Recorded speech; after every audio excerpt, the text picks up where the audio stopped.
I just downloaded update 2020.36.3.1. I have been on 32.3 for the last 2 weeks when other people have been getting this update. I've been so jealous, but I've got it now, and here's the deal. I've been driving around with it now for quite some time. I'm in this parking lot right now, as you can see, and it just wasn't working. It could not see any stop signs. You can see the footage here that I'm driving past all these signs, and there's just nothing showing up.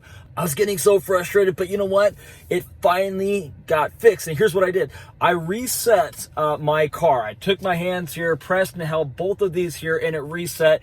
Now we can actually go and test this thing. So here's what's coming up on this update. Here's what we're going to look at today. There are 3 things to look at here. And by the way, I apologize for this camera being so low. My mount kind of busted, so I'm compromising. But the 3 things are this. If we pull up the release notes here, you've got these 3 really notable things. One is this green traffic light chime. So basically what happens here is that when you go up to a traffic light and it turns green, it's going to just let you know it's green. That's kind of the, the big, short, slim, whatever of it.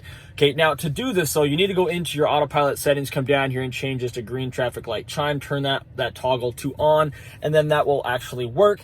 And so basically how it works is this, is it says that when the chime will play when the traffic light you are waiting for. If you are waiting behind another car, the chime will play once the car advances, unless traffic aware cruise control or auto steer is active. When traffic light and stop sign control is active, okay, so when it's active, a chime will play when you can confirm to proceed through a green. So as you're driving down the road and it sees a green light, when you need to actually tap on the accelerator to engage, go forward, it should chime you to let you know it's time to do that. Okay, so that's kind of the idea of this. And then, so the next thing is that I'm really excited about, the car is now going to be adjusting autopilot based upon the actual speed limit signs. We're going to actually recognize them, see them on the road now, which is super cool. It's going to display them up here on the screen, which is awesome. We've never had that before, so looking forward to that finally working now.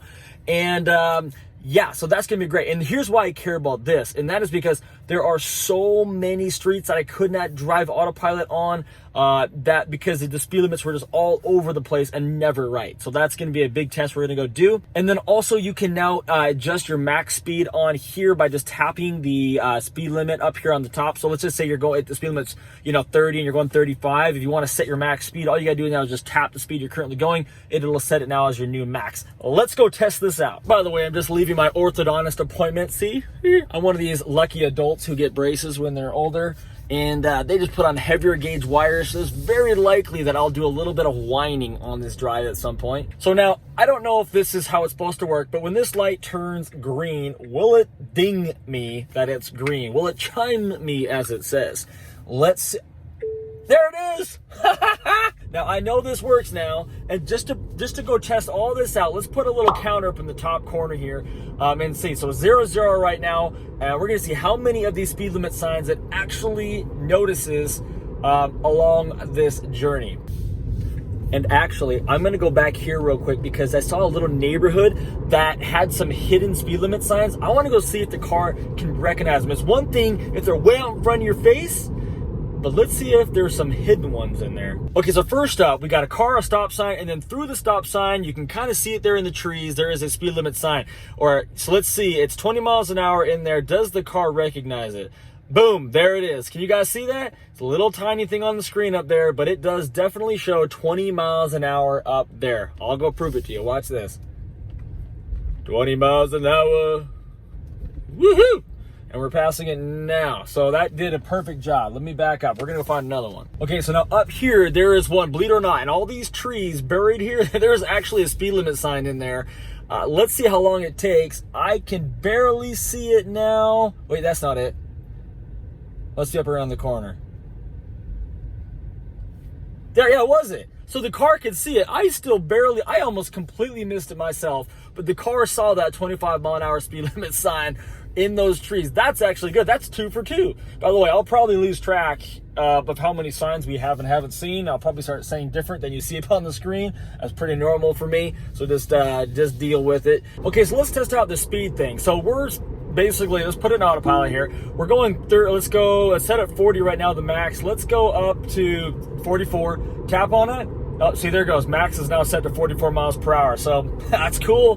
Let's see if it does it if you don't have to be in autopilot. Let's go 40, well, of course you have to be something or else there's no max set. What about just regular cruise control? Let's see. Let's go 47. Tap it. Oh yeah, so that's pretty, just like it says, you just tap it. Will I actually use this feature? I don't know. I generally just put it on autopilot and adjust it right here. It just is easier for me than having to come up here and tap it. So will I actually use this feature? Probably not, but whatever. I mean, if I go faster than the allowable speed, tap it. What? Okay, interesting. I thought maybe that was like a workaround, that 5 miles per hour max.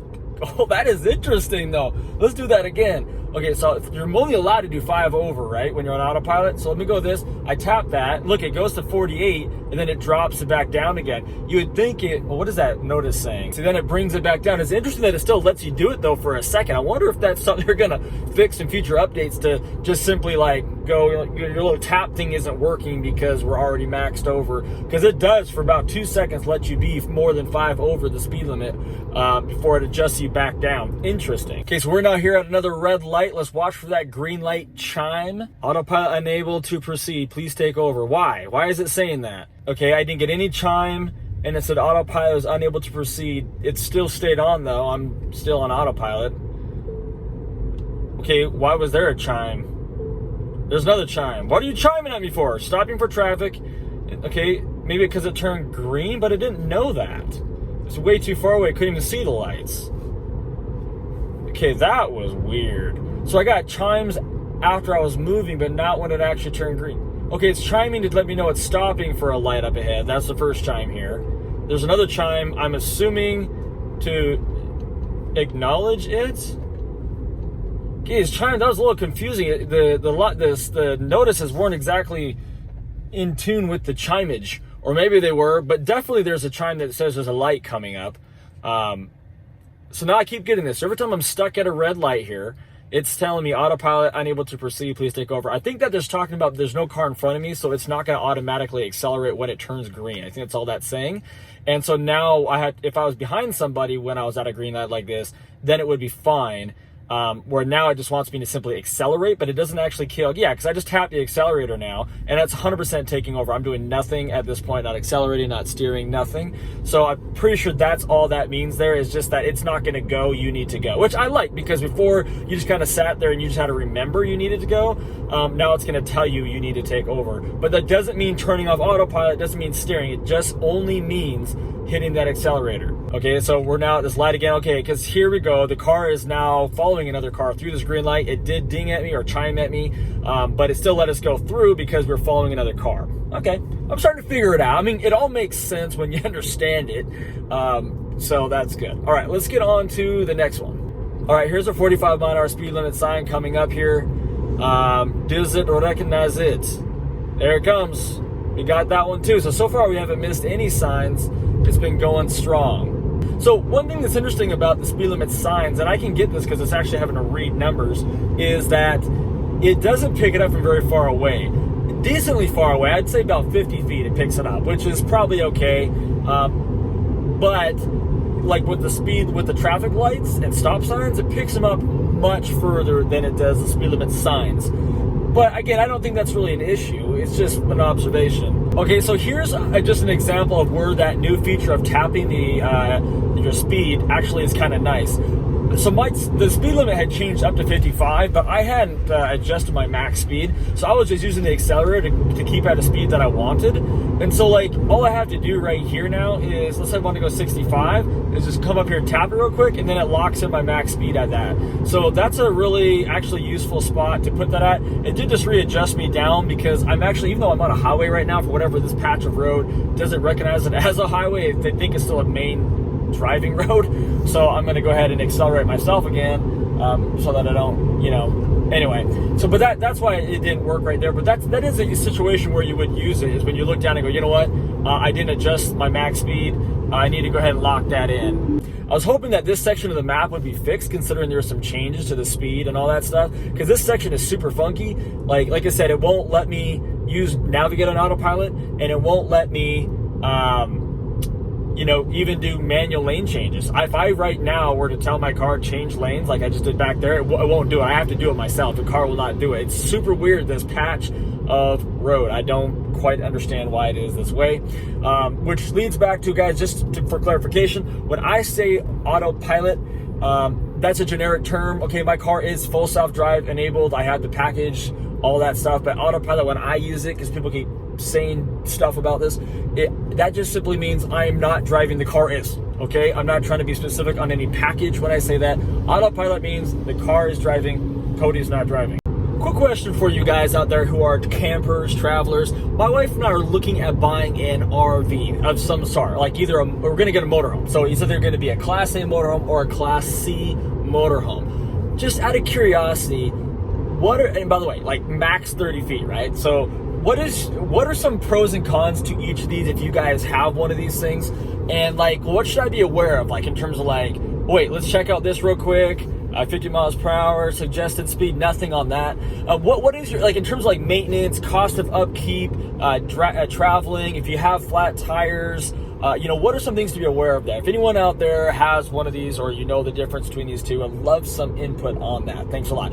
All right, we're back here again. Another suggested sign. So the yellow signs that are suggested speed do not show up as a speed limit. They must be, not only that, the other thing is that those are actually perfectly square, not rectangular. So that is a difference too. So they must be really aware of shape, which would obviously make sense. All right, now that we've done the freeway stuff, let's do the back road rural driving stuff. So here's a speed limit sign. Oh, I caught it real quick. And you know what? That speed limit sign actually looked pretty good. That one seemed to be too small. Maybe it's because we're going slower. Maybe that's why I thought the other one looked smaller, because it just came at me so fast. It was scary. So I think that might be it. So I told you earlier I reserve the right to change my opinion, and I might have just changed it. Okay, so here we go onto the road. You can see right here the car sees the 35-mile-an-hour speed limit sign right there. You see it right there on the screen. Okay, speed limit 35. All right, so let's put the car into autopilot and let's let it do its thing. If it does it right, and this is the ultimate test, we should stay at exactly 40 miles an hour this whole way on the road and not lose it. Again, over right here, it disappeared before. Now it's there. So let's see if it holds it the whole way through. In fact, let's just do this on fast forward so we don't have to watch this long, slow, boring road. By the way, one thing that I've just kind of noticed, and I'll just kind of point this out because it's been a perfect so far. There's usually a ton more issues. There's been no issues so far here. Is that, you know, it keeps showing me going over the center line here. Let's see how it handles with this car passing in front of us here. Oh, it caught it a little bit, slowed it down a little bit, but it keeps showing on the visualizations me going over the line, but I was watching over here in the camera of it, and it doesn't show it there, actually going over. That it was only showing it on the display. And over the last couple updates when I've been testing out the autopilot system on as far as centering, I've been complaining about how it keeps going over the line. And I've been really mostly basing that on watching what it shows here, because I can't really see the line down there. But now with this camera up, I can see that it's actually not going over the line, but it's displaying it like it is here in some cases, which I don't really like. Like right there, it looked like we kind of went on the line a little bit, but we weren't going on the line over here. So I guess maybe the car is still doing fine on centering. It's just the visualizations of it is just not exactly accurate, which I do not like. But, you know, whatever, I guess. I mean, we can't rely on this thing solely anyway. You see how semi-trucks jump around and all that stuff on it. But, well, this road definitely passed the test. So, really happy there. So, I'm going to end this right here. I mean, 100% success on picking up speed signs. Neat little feature where you can just tap that to set that as your new speed. No issues there. And what was the last one? So we had the speed. Oh yeah, the chime. The chime thing's pretty cool. Haven't exactly completely figured that out exactly when it does all of that stuff properly or not. But for the most part, I think it works pretty good. So I really enjoyed these updates. I think they're super cool. Looking forward to the rewrite. Hope you guys are all looking forward to that. And we'll see you on the next one. Such a lame saying.